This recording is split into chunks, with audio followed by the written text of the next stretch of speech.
Good evening.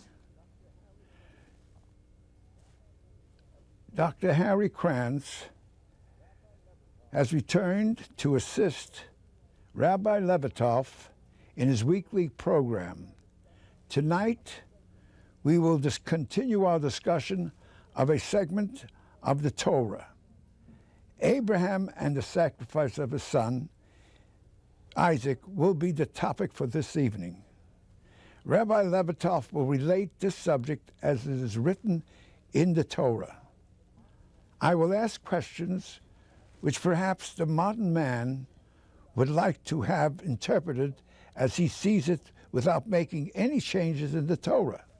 The sanctity of the Torah must always be held to the highest reverence, esteem, and whatever is actually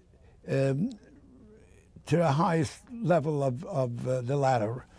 So therefore now, Rabbi, would you please begin our discussion? Okay, great, Harry. It's nice seeing you back, and happy Hanukkah, although by the time they'll see it, it's not going to be Hanukkah, but still the light of Hanukkah will be shining throughout the year. So I hope everyone had a nice Hanukkah and lit those candles and have a bright and good continuation. Our discussion today, as you mentioned, is one of the hardest things that Abraham went through. Abraham went through many, many tests. And in fact, the truth is that he went through a test that we mentioned a few times, right in the beginning of his life, where he was thrown into the furnace. But first of all, it's sacrificing yourself is different than sacrificing someone else, ready to sacrifice someone else. Why is it different? Well, you know,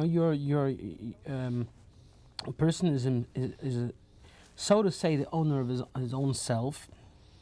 And, even in Jewish law, when someone, God forbid, commits suicide, he loses his world to come.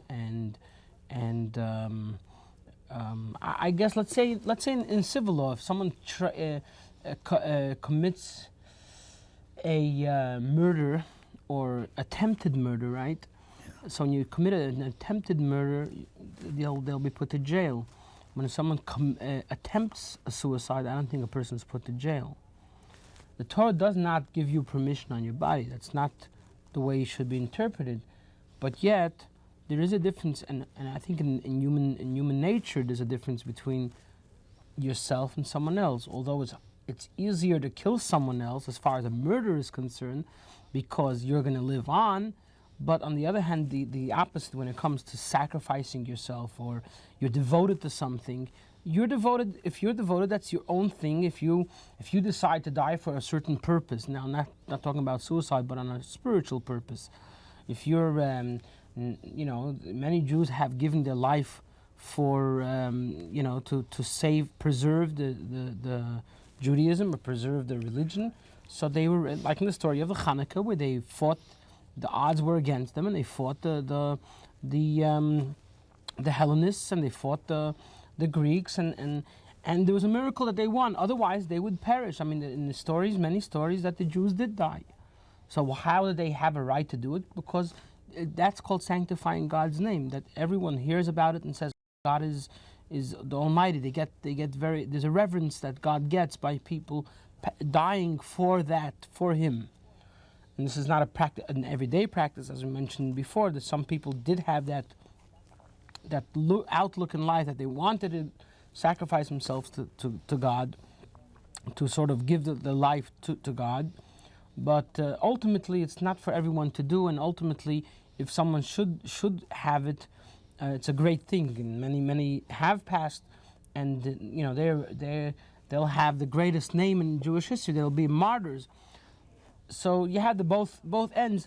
That's when it comes to yourself. But when it comes to someone else, Abraham was his very philosophy was that he's not going to.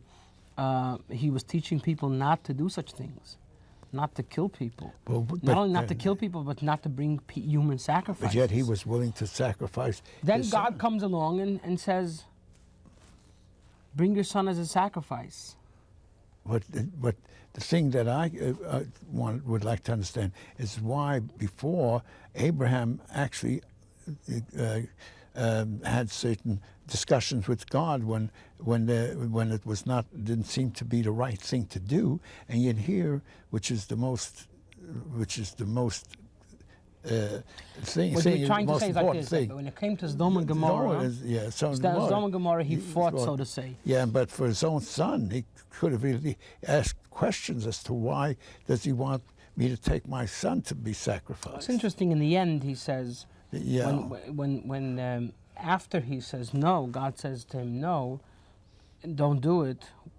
So he says, well, we'll discuss it a little later, but he was basically having a talk with God about it.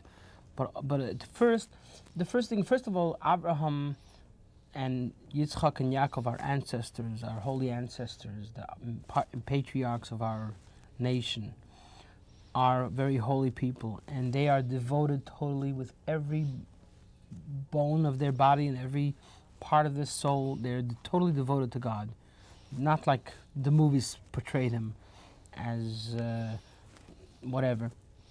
So here, Abraham, Isaac, and Jacob are totally devoted to God, and every move, they don't do a move without serving God, without doing something that is meaningful. We try to do certain things like that, but we have our own time, so to say, and within the framework of Torah, there is some leniencies for our, we could have certain pleasurable times and so on. Abraham, Isaac, and Jacob, all they did was devoted to God. But there's one other question, Mama. Is it possible that this is the first time that actually God tried to convince his people that there's such a right thing to do and a wrong thing to do? Because that's the whole time. Well, the thing is, what's Sodom and Gomorrah? He just wanted to eliminate them. The Sodom and Gomorrah, he wanted to eliminate those people because they were all evil. Evil people, and they were evil people. So that was the wrong thing. But they never really showed the right thing, what should be right in your life. And that's the way a lesson of the flood is not enough lesson for us. A lesson to or Cain, the story with Cain. Yeah, well, Cain and Abel. Surely he didn't know why he killed his brother. He had no idea. He didn't know how to kill him, but he was a little angry at him, so therefore he killed him. But that isn't a reason to kill. But in other words, evilness was there. So therefore, this is to me, where I read this is the first time I hear that actually God wanted to show the right thing to do. The right thing was not to sacrifice human beings. That's the way it was not the right. The story does not bring it out. I mean, when that's the reason we are here to discuss to bring it up to our modern way of thinking. To me, all this is something that went on, but I was always looking for a why. Why was these things done that suddenly he stopped Abraham from plunging that knife into his son? Because he said, don't do it. Because he wanted to show people that it's the right thing was not to kill people. And that is one of the gist of the whole of the modern way of thinking. We don't go ahead and just kill people just because. Well, first of all, that message he already said it right after Noah Noah went out of the ark. He said, "Don't kill, and whoever kills, even commits what's it called? Different crimes." Did it say so? The seven Noahide laws is based right after Noah went out of the ark, and those are punishable by death. They are. Yeah, they're punishable by death. Well, that's penalty for these crimes. And it's clear in the Torah. I mean, certain things are not so clear in the written Torah of, to see that this is the 7 laws that you're not allowed to kill, you're not allowed to steal, you're not allowed to, adultery is forbidden, and blasphemy, cursing, saying a curse on God's name, and breaking off a limb from an animal to eat from it. Eating those laws, that's true. I want to mention it again for people. There's actually 7 laws that God gave to Noah, and all the descendants, which is basically the whole world today, is that there is set rules that people should abide by, not to do and make this world a living place, and to set up courts of law. So there's actually 7 laws, and those laws are punishable by death. And part of it is also, like I mentioned before, committing suicide, which can't be punishable by death because obviously the person's already dead. But he loses the world to come. He loses a lot of things he loses a lot of rights, so to say. Well, to me, those things were all written and all right. But the only thing to me that it was so outstanding and clear that here was something, the action of that his father was going to commit murder because God asked to put him through a test. But actually, God never really intended. But even if you read it in the words, God isn't saying to him that, oh, thank you for not murdering him. The opposite. God is like rewarding him for listening to him and listening to him. Now I see that you fear God, not only love God. There is a doesn't say difference. That because when you love someone, you do something positive. When you fear, it comes out in a negative way also.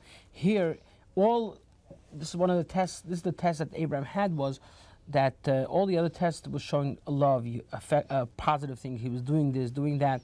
Here he had to do something which is totally against his nature. He didn't, he used to invite people and give them food. He was doing all sorts of kindness, and here he has to do something that's totally not him. That's right. He's not a person who kills. He's not a person who. But yet he was willing to do it. He was willing to do it because God said so. He did it because he had a total devotion to Hashem, to God. So God must have had a reason why he told him. But he wanted to test him on all aspects, all lines, so people shouldn't say, oh, well, Abraham naturally was a good man, and because he was naturally a good man, he was doing good things. But if he would have had to do something that's real cruel, and God wanted him to do it, he wouldn't have done it. So God said, look, we'll see. And God tested him. There's many stories that's not written in the Torah, that after these words, interpretation from the, well, it's also traditional. Well, that's what we're talking about. That we're after these, well, the Torah starts off, Vayihi achar hadvarim ha'ela, after these words, and God tested Abraham, and he told him, Abraham, so he said, here I am. And so he said, take please your son, your only son, the one that you love, Isaac, and go to you to the land of Moriah. Bring him up as a offering on one of the mountains that I will tell you. That's what he says to him. So it says, after these. So first of all, after these words. What means after these words or after these matters? It's when you say dvarim in Hebrew, it could mean matters and it could be words. It says after these words. Which words? So there's different interpretations what it means. One of the things was that the Satan came to God and said, "Hey, look, Abraham is doing a lot of parties and he did everything." He's doing a lot of things, but he hasn't brought a sacrifice lately. He hasn't done anything for from all the meals that Abraham did. He didn't even bring not one ox or not one ram in celebration of his son being born. So he said to him,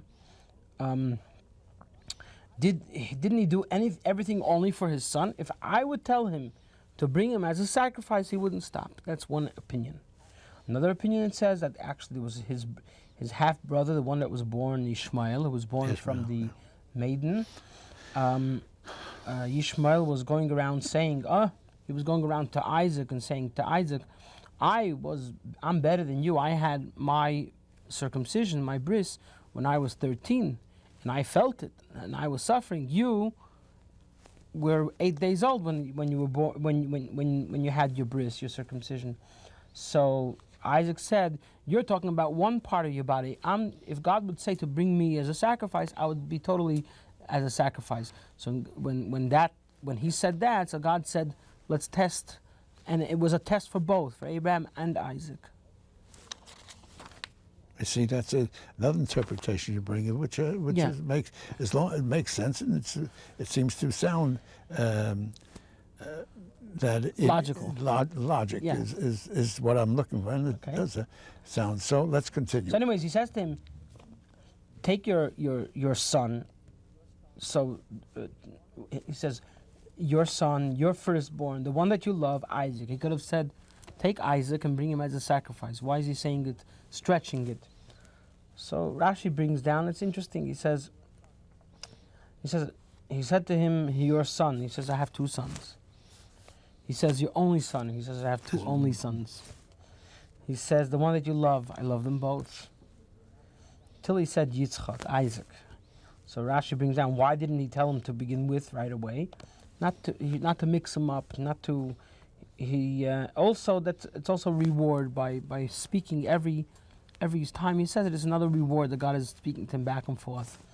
But ultimately, the first idea was that he shouldn't get all mixed up, that God is telling him to take him as a sacrifice. So he gave him a little bit of time, which son, think about it, it's like a little bit of a timeout type of thing.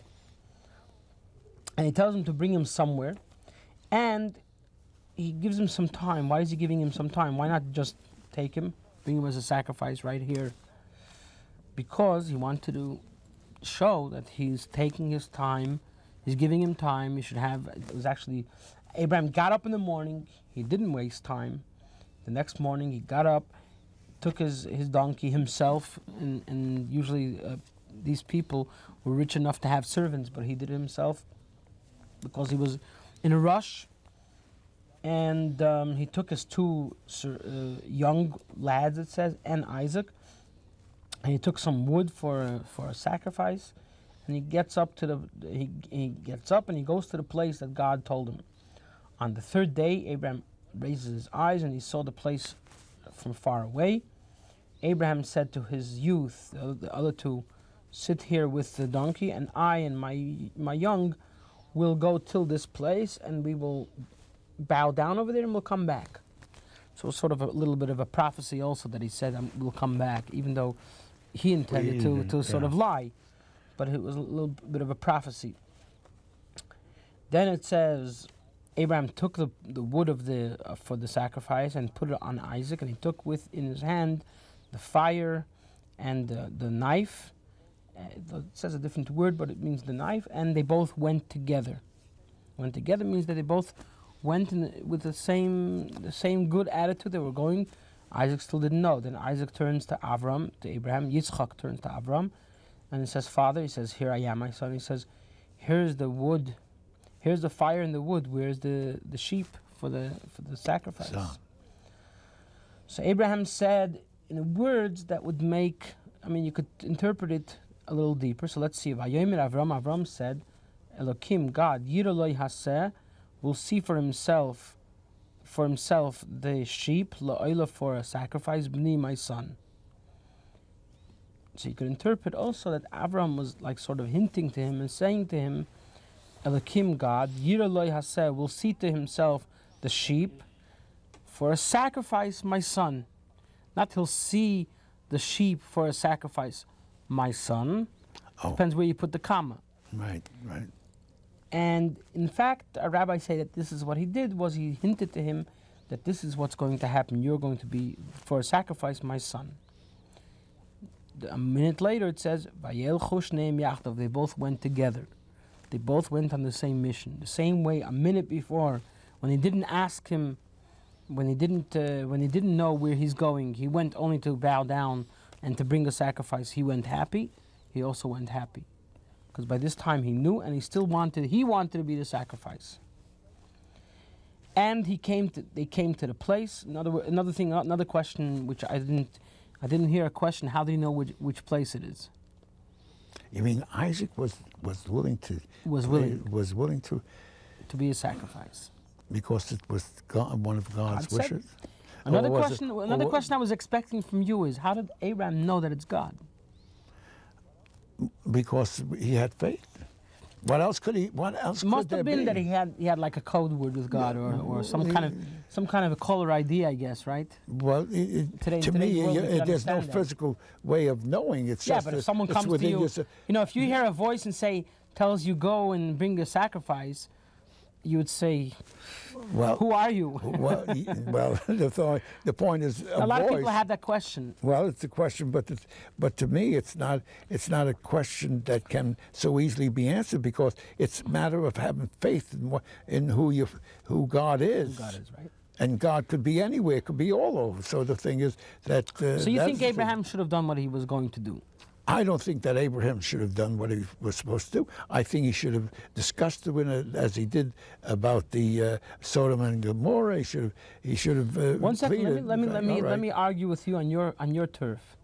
How about the lesson from Sodom and Gomorrah was that God says, "I know what I'm doing. Look, you tried it. You tried to bring all kinds of being a lawyer, and now it's time to learn that when I do something, you don't ask questions."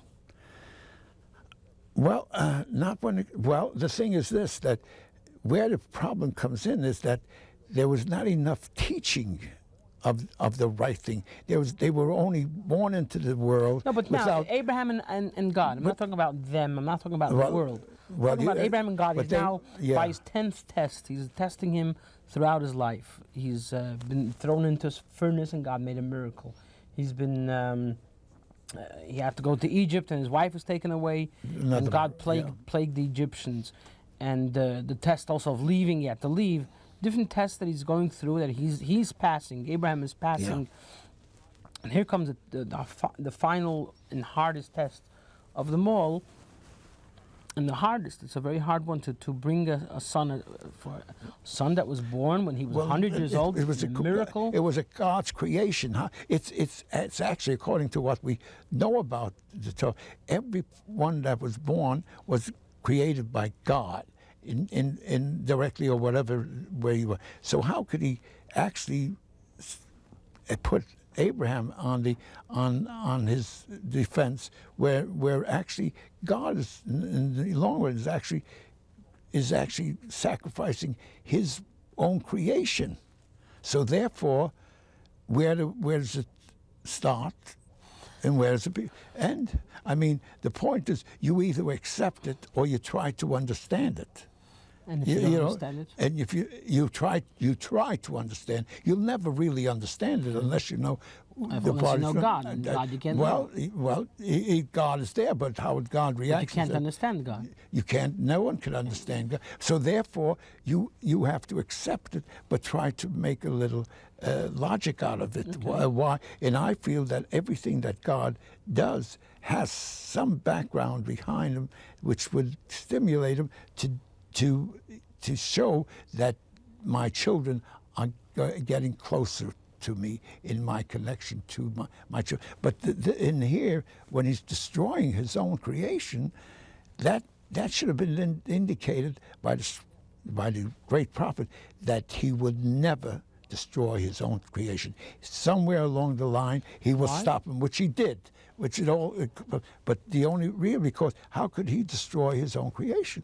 It wasn't Abraham. Abraham is a son, but in the eyes of God, he's the creator. So therefore, you have to accept certain things and understand others. But he did if you want to put on, in the eyes of God, as the creator, he was never going to destroy. He was never going to destroy Isaac. You can't say that. I can never say anything about God. We can't say. It's only I'm making up a little. If I were God, you say. Yeah, if I was God. You know, there was a story once.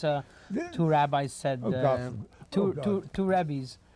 One rabbi said, "You know, if I would be God, I wouldn't make suffering and pain in the world. I would eliminate pain and suffering." The other rabbi said, if I were God, I wouldn't have death. Another rabbi said, if I were God, I would do exactly what God is doing. That's right. Because he knows exactly what he's doing.